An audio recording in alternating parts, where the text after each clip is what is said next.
신명기 6장 4절로 9절까지입니다. 시작. 이스라엘아 들으라. 우리 하나님 여호와는 오직 하나인 여호와시니 너는 마음을 다하고 성품을 다하고 힘을 다하여 네 하나님 여호와를 사랑하라. 오늘날 내가 네게 명하는 이 말씀을 너는 마음에 새기고 네 자녀에게 부지런히 가르치며 집에 앉았을 때든지 집에 길에 행할 때든지 이 말씀을 강론할 것이며 너는 또 그것을 네 손목에 메어 기호를 삼으며 네 미간에 붙여 표를 삼고 또 네 집 문설주와 바깥문에 기록할지니라. 아멘. 오늘 말씀을 마음에 새기라라는 제목을 가지고 같이 은혜를 나누도록 하겠습니다. 우리 교회가 이렇게 개혁을 하고 있는데 많은 부분이 이제 놓친 부분들, 전에 흘렸던 부분이나 또 이렇게 간과하고 넘어갔던 부분이나 또 혹시 이제 이렇게 오해했던 부분들을 다시 한번 이제 이렇게 고치면서 신앙생활 하고 있습니다. 지난 이제 부활절 때, 부활절 앞에는 그 앞에 무엇이 있었나요? 40일간 별로 우리 이제 들어보지 못했지만 사순절 이렇게 하면서 또 이제 고난 주간 보통 하기도 하는데 사순절 이 부활절을 앞둔 주님이 죽으신 그 시간들을 기억하면서 고난 받으심을 기억하면서 사순절을 지켰습니다. 크리스마스가 있습니다. 12월 하게 되면 늘 생각나는 게 이제 크리스마스인데 요즘은 크리스마스 하게 되면은 교회보다 백화점이나 대형마트가 더 열심을 다해서 이렇게 뭔가를 준비하는 것 같습니다. 이번에 이제 이 크리스마스 앞두고 이렇게 코로나 있어서 분위기가 많이 좀 다운돼 있는데 세상이 생각하는 크리스마스와 우리 크리스찬들이 생각하는 크리스마스가 다르지 않겠습니까? 그저 법정 공휴일이 아니거든요. 정말 이거는 엄청나게 정말 소중하고 귀한 날인데 그러면 크리스마스를 앞둔 무슨 이 부활절을 앞둔 40일간의 기간을 사순절 지키는 것처럼 크리스마스를 앞둔 이 기간 동안에 뭘 지키지 않겠습니까? 뭘 지켰습니까? 혹시 대강절, 대림절이라고 들어보신 적이 있습니까? 이게 대강절, 대림절 하게 되면 가톨릭의 무슨 절기 아닌가 생각할 수 있을 것 같은데 사실 그렇지 않습니다. 대강절, 대림절이라고 하면은 대강 열심히 살고 있습니다. 이 대강이 아니라 대가 기대한다, 기다린다 이런 말이고요. 강은 강림한다 이 말입니다. 주님께서 말씀이신 주님께서 이 땅에 육체를 입고 오시는 것을 기다리는 그런 날입니다. 이게 대강절이거든요. 대림절 마찬가지고요. 임한다 할 때 임자 아니겠습니까? 강림할 때 강자와 림자거든요. 대림절, 대강절. 우리 교회는 사실 이제 이렇게 11월 대림절, 대강절은 크리스마스가 있는 그 주부터 역으로 4주를 꼽습니다. 그러면 이 대림절, 대강절의 첫 번째가 되는 첫 번째, 두 번째, 세 번째, 네 번째 주 있는 그 주에 크리스마스가 있는 거거든요. 12월 25일이 있는 것이지요. 그러면 오늘만 하게 되면 대림절, 대강절의 두 번째 줄이 되는 것입니다. 그러면 지난주가 대림절, 대강절이 되는 것이죠. 근데 우리 교회는 이런 날을 지킬 수가 없습니다. 왜 그러냐면 11월 마지막 주에 특별한 행사가 있거든요. 교회 생일이 있습니다. 그러면 그때 뭔가를 또 준비하고 또 이제 헌신하고 또 이렇게 헌금 준비하고 하지 않습니까? 이제 이렇게 그때를 놓치지 않기 위해서 그렇다고 보기엔 좀 그렇지만 저는 마음속에 그런 생각이 자꾸 들기도 합니다. 피해의식이 있어서 그런지 모르겠지만 이제 그런 생각이 드는데 아무튼 대림절, 대강절은 넉 주간의 주일을 끼고 있습니다. 그러면 첫 번째 주 대강절의 첫 번째 주일이 지난주에 끝났습니다. 11월 28일이 되는 거죠. 그리고 이번 주는 대강절의 둘째 주일이 되는 거죠. 다음 주는 셋째 주, 그 다음 주에 넷째 주가 있고 그 주간에 12월 25일 성탄절이 있습니다. 대강절은 크게 두 가지를 지키는 것입니다. 먼저는 뭐냐면 초림하시는 예수님, 말씀이 육신을 입고 이 땅에 오셔서 죽으시기 위해 이 땅에 오신, 우리의 모든 죄를 가지고 또 죽으시는 첫 번째 초림하시는 예수님을 기다리는 그런 절기가 되는 것이죠. 또 이 크리스마스가 12월 25일 월의 연의 마지막 달에 있습니다. 그러면서 다시 오실 주님을 기다리면서 자기를 지키고 자기를 거룩히 지키기 위해서 준비하는 그러한 달이 되는 것이죠. 그러면 이 대강절, 대림절은 얼마나 중요하겠습니까? 사순절 못지않게 대강절 중요한 것이지요.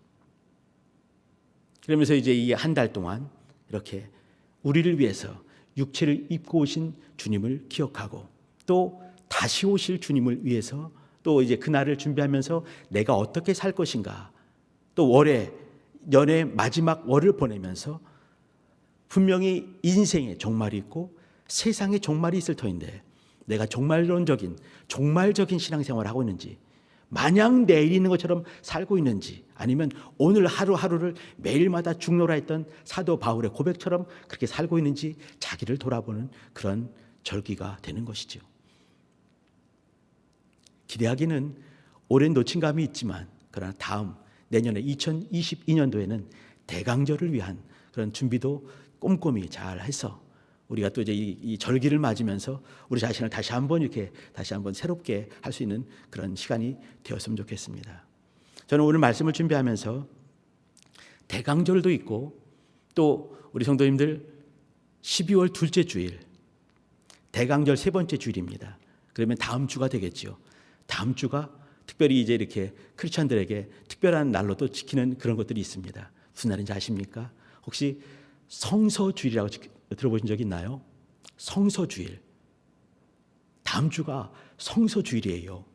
그러니까 성경을 더 사모하고 성경을 나만 읽는 것이 아니라 다른 사람에 권하기도 하고 또 성경이 또 이렇게 쓰여진 것에 대해 감사하는 그런 절기가 성서주일입니다.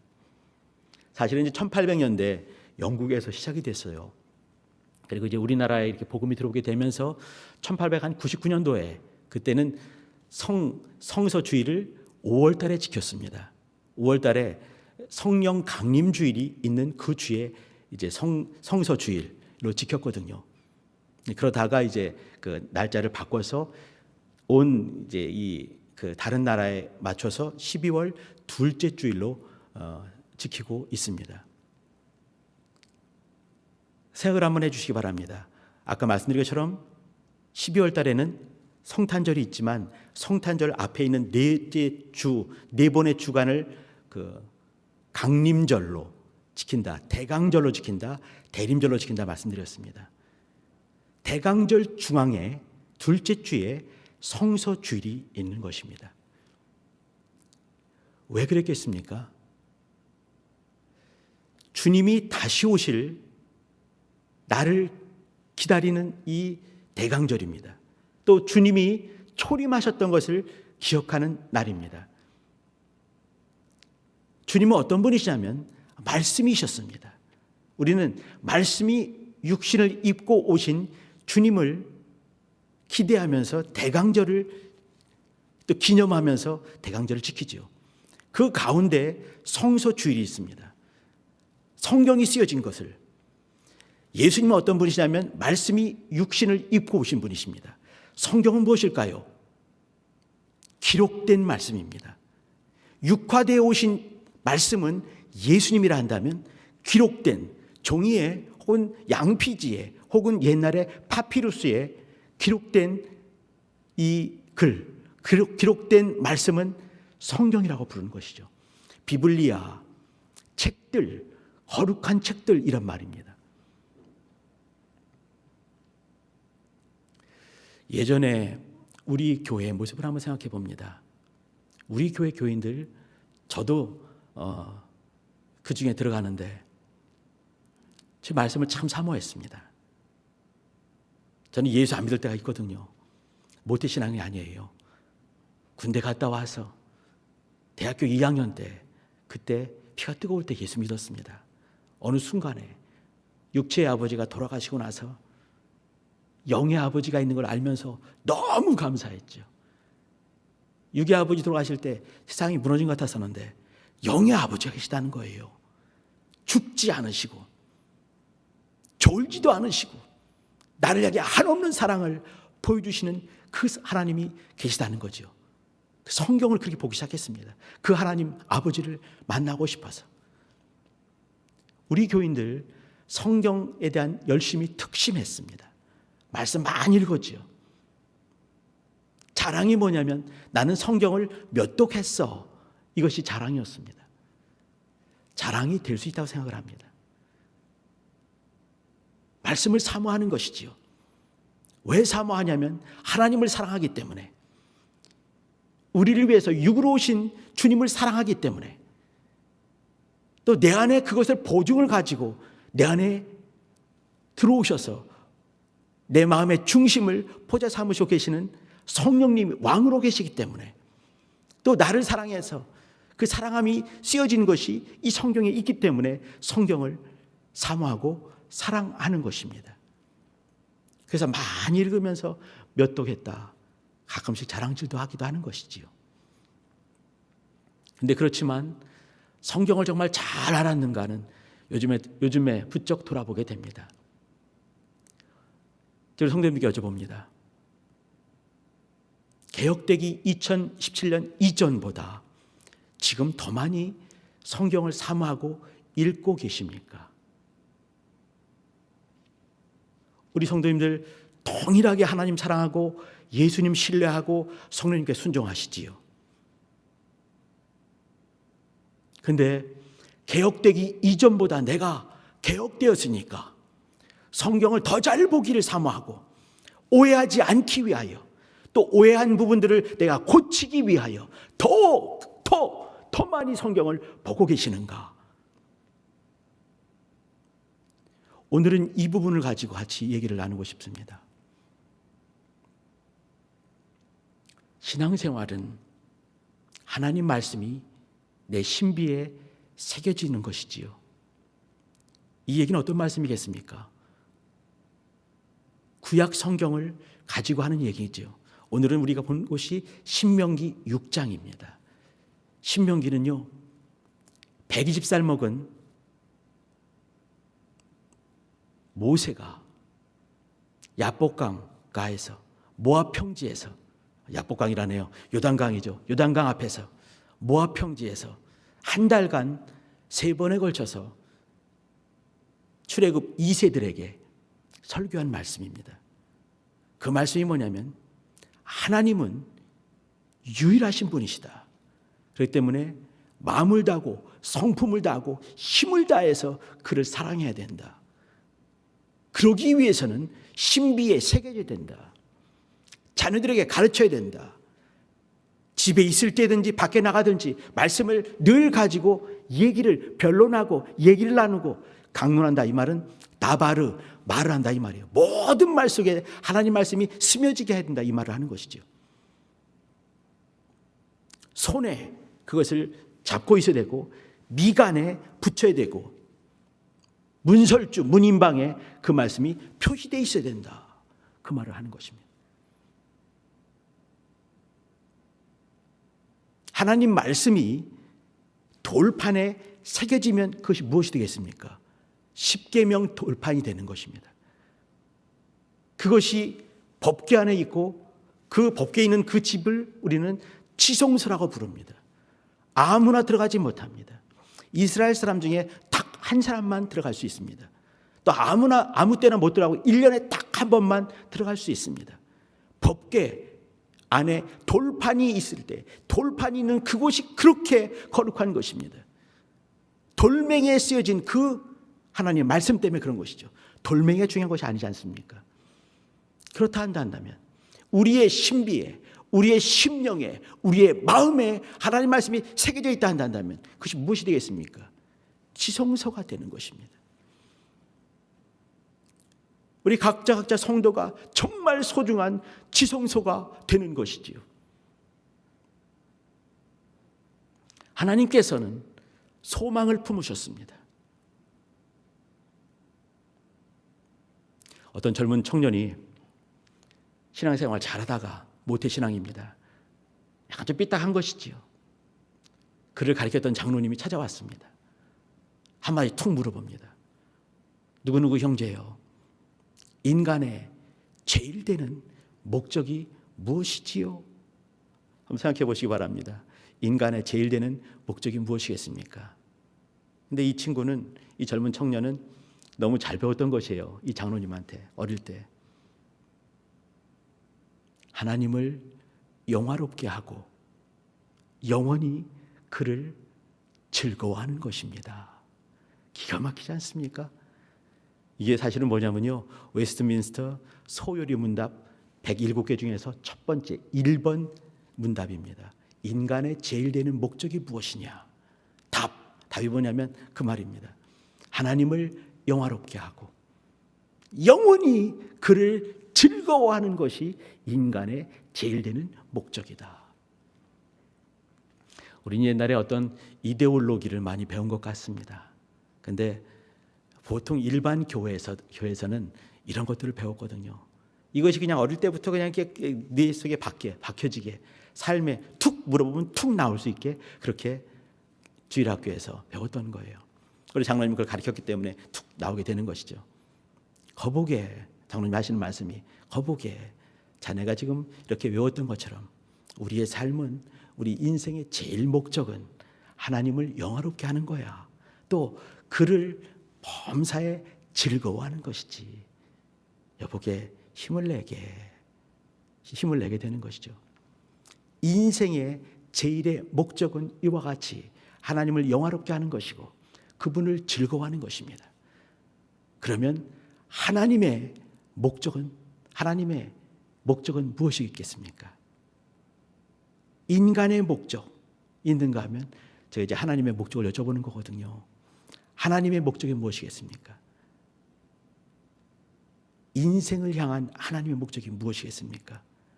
그것은요, 자신을 선물로 주시는 것이었습니다. 하나님이 인생을 향한 목적은 자신을 주시는 것이에요. 죽으러 오신 예수 그리스도를 기억해 주시기 바랍니다. 예수님께서 우리의 죄를 가지고 죽으시지 않으면 우리는 절망할 수밖에 없습니다. 아들을 주시는 것이지요.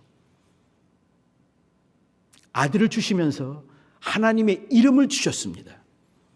하나님의 이름을 주실 때는 하나님의 영을 통해서 주셨습니다. 하나님의 영을 또 주셨지요. 영을 통해서 하나님의 이름을 주셨습니다. 아들의 공로를 주셨습니다. 영원한 아들의 나라를 주실 것입니다. 또 우리 앞에 있는 성경을 선물로 주셨습니다. 영원한 선물인 것이죠. 하나님께서 나를 사랑하신다는 것이 어디 있습니까? 성경에 있는 것입니다. 어떤 보증이 있나요? 성령님으로 말미암아 보증하시는 것이죠. 성령님으로 말미암아 성경을 보증하시면서 내 속에 그 사랑이 있다는 것을 가르쳐 주시는 것이에요.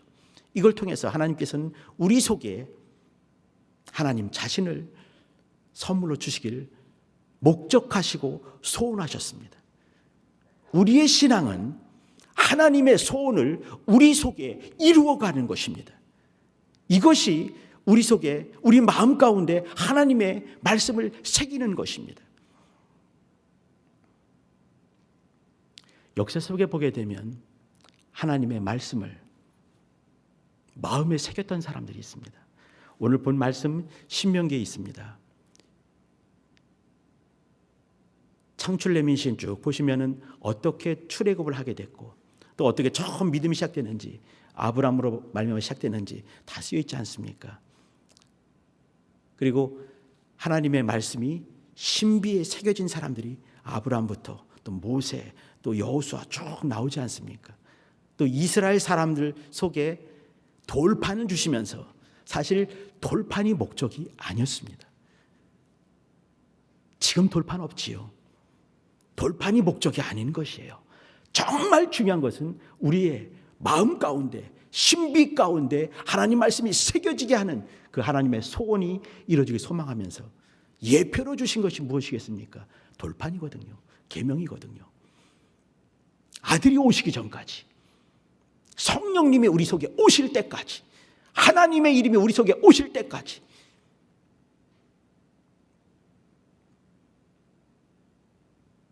이스라엘 사람들 속에 돌판 주시면서 신비에 새겨지는 것이 무엇인가 또 예표로 보여주셨습니다. 이후에 사도들과 제자들 속에 신비에 새겨지는 것이 무엇인가 본을 보여주셨지요. 역사 속에 보게 되면 14세기 말에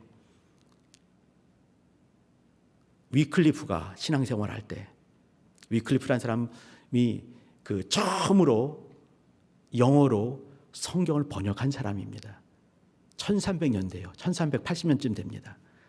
그럼 그때 영어로 번역하면은 그 사람이 잘 살 수 있었겠습니까? 이단이 되는 것이죠. 성경을 감히 영어로 번역을 해. 성경 그 당시는 라틴어로만 있어야 됩니다. 라틴어로는 사어거든요. 읽을 수 있는 사람 몇 사람 없고 또 이제 번역할 수 있는 사람 몇 사람 없습니다. 그러면 라틴어를 가지고 예배를 인도하게 되면 아무도 못 알아듣는 것이죠. 아무도 못 알아들어도 자관이 이제 예배에 나와 있다가 또 성찬을 하게 되면 예배 성공하고 돌아가는 것인데, 그 당시에 미사, 가톨릭의 미사 아니겠습니까? 그 당시에 위클리프라는 사람이 성경을 번역을 했습니다. 이단의 괴수가 되는 것이죠. 살았을 때는 죽지 않았지만 죽은 다음에 약 40년 후에 무덤을 파헤쳐가지고 그걸 다 깨부셔가지고 산사에 불에 태워서 강물에 띄워버렸습니다. 그의 그 모든 일들을 부인하는 그런 모습인 것이죠. 근데 위클리프 당시부터, 위클리프 이후에 14세기, 15세기 때까지, 16세기 때 종교개혁이 이루어지지 않습니까? 그 전까지 종교개혁이 있기 이전에 말씀을 가지고 역사했던 사람이 있습니다. 이런 사람들을 롤라드라고 불러요. 근데 이 사람들은 어떻게 했냐면 성경을 번역을 했는데, 이 금속활자는 15세기 중반 넘어 나오지 않습니까? 그러니까 이제 그 성경은 번역을 했지만 뭐 출판도 안 되고 금속활자가 없으니까 몇 사람들이 쪽복음으로 외우기 시작했습니다. 어떤 사람은 그 마태복음 1장부터 3장까지 외우는 거예요. 다음 사람은 4장부터 6장까지, 예를 들면 이렇게 외워가지고 이제 광장으로 나가서 사람들이 많이 모였을 때 마태복음에서 하나님 말씀이 이렇게 되어 있습니다. 그 얘기를 하는 거죠. 아브라함과 다윗 자손 예수 그리스도의 세계를, 아브라함은 이삭을 낳고 이삭을 야곱을 낳고, 이렇게 외우는 거예요. 막 외우고 빨리 외우지 않으면 안 됩니다. 왜 그래요? 잡으러 오니까. 빨리 도망가야 되니까. 이 사람은 이렇게 막 외우고 막, 그러면 이 사람들은 그걸 귀담아 듣는 거죠. 하나님 말씀, 마태복음은 들어봤지만 마태복음 내용 잘 모르거든요. 보질 못했기 때문에. 집에 성경 있는 것은 거의 불가능하고요. 그러니까 그걸 귀담아 들으면서 이제 그 종교개혁의 여명이 밝아지기 시작한 것입니다. 이 사람들은 살아있는 성경책이었습니다. 롤라드. 말씀이 그 속에 신비에 새겨져 있는 그런 사람이 있는 것이죠. 우리나라에도 말이죠. 19세기 말에 복음이 들어온 다음에 성경이 번역이 됐습니다. 번역이 된 다음에 이 성경을 이제 이렇게 팔러 다녀야 되는 거죠. 근데 그 예수 믿게 되고 성경이 소중한 걸 알게 되면서 쪽복음들이 이제 이렇게 쓰게 되고 이것을 팔러 다니는 사람이 있었습니다.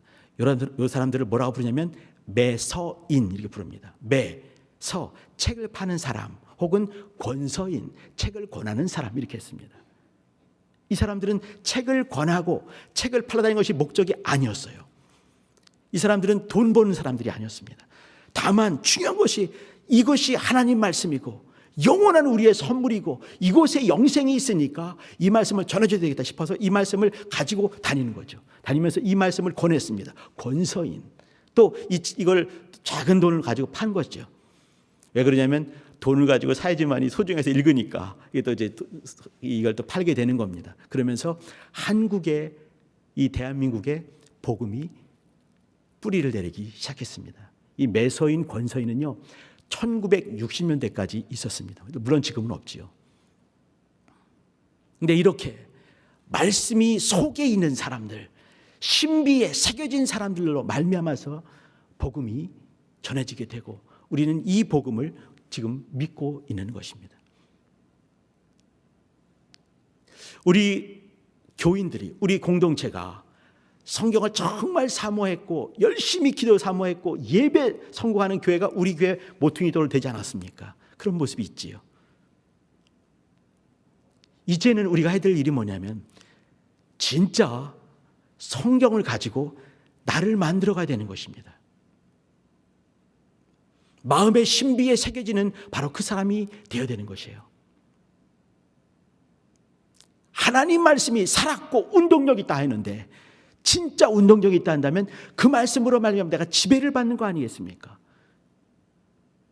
그 말씀을 통해서 나는 말을 하게 되고 그 말씀을 통해서 생각을 하게 되고 말씀을 통해서 나는 삶을 살아가는 것이죠.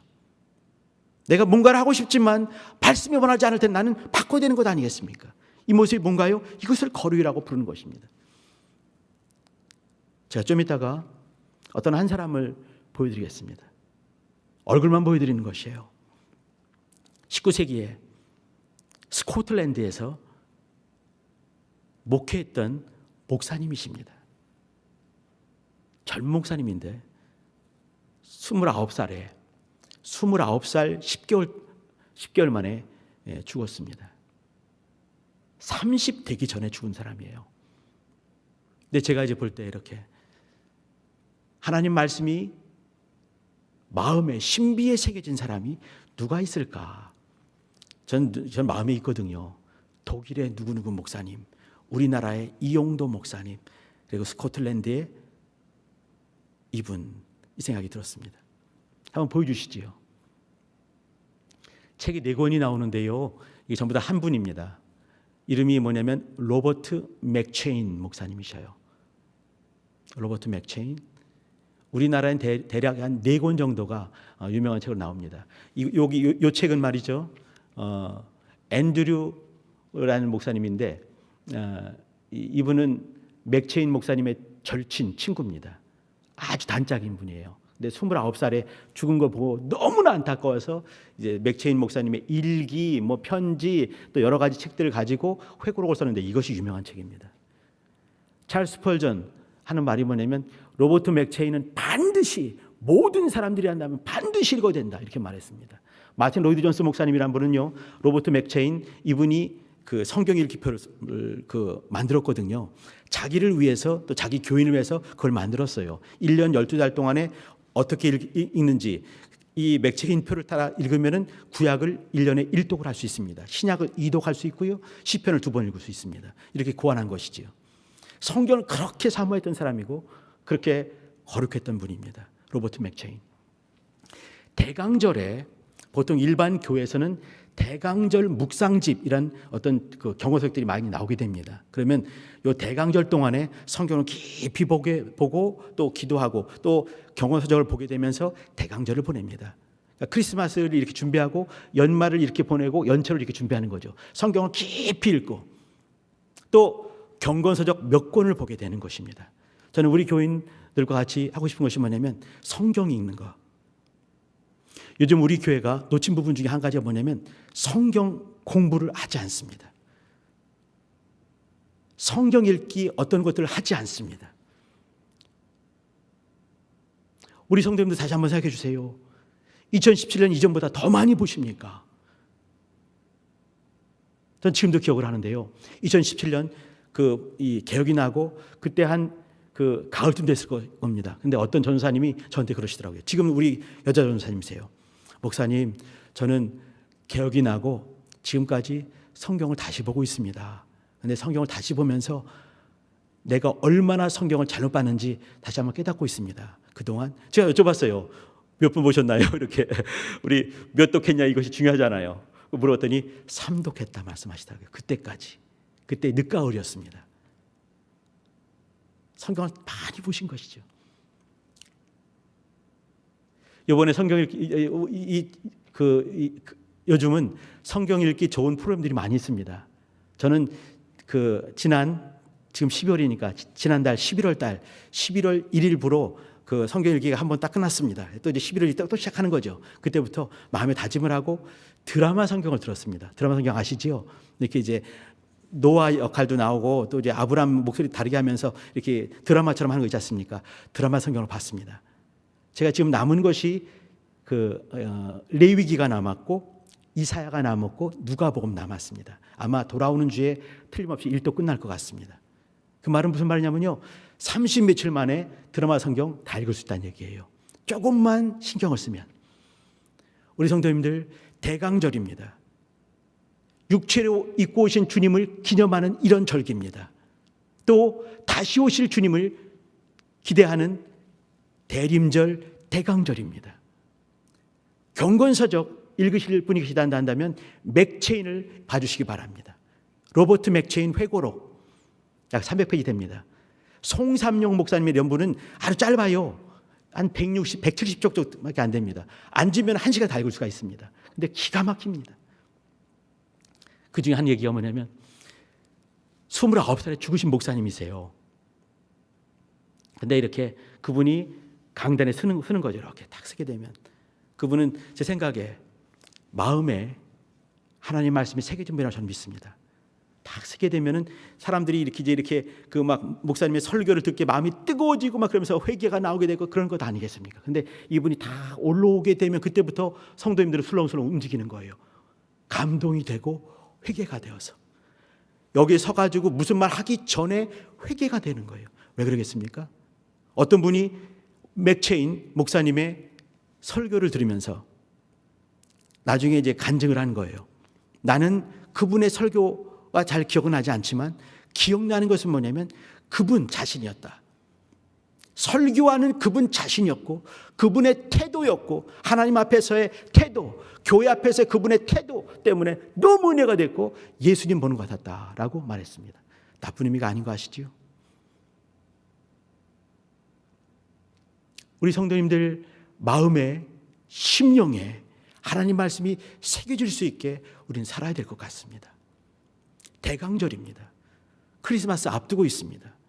성경을 꼼꼼히 봐주시기 바랍니다. 내가 어디에서 놓쳤는지, 우리 교회가 어디에서 또 어떤 부분을 소홀하게 했는지, 또 어떤 부분에서 다시 회개해야 되는지, 내가 어떻게 주님을 닮아가고, 여기 마음에 새겨라 얘기 뭐냐면 너는 성경이 되어라 이 말입니다. 너는 법궤가 되어라 이 말입니다. 너는 지성소다라고 말한 것입니다. 하나님 나를 도와주세요. 우리 가정을 도와주세요. 우리 교회를 도와주세요. 기도해 주시기 부탁드립니다. 같이 기도하겠습니다. 기도할 때 하나님 말씀을 마음에 새기는 내가 성경을 진짜 말로만이 아니라 성경으로 돌아가고 성경을 닮아가고 지성소가 되어지고 법궤가 되어지는 그러한 삶을 사는 나와 내 가정과 우리 교회 공동체 되게 도와주세요. 주여 한번 부르고 기도하십니다.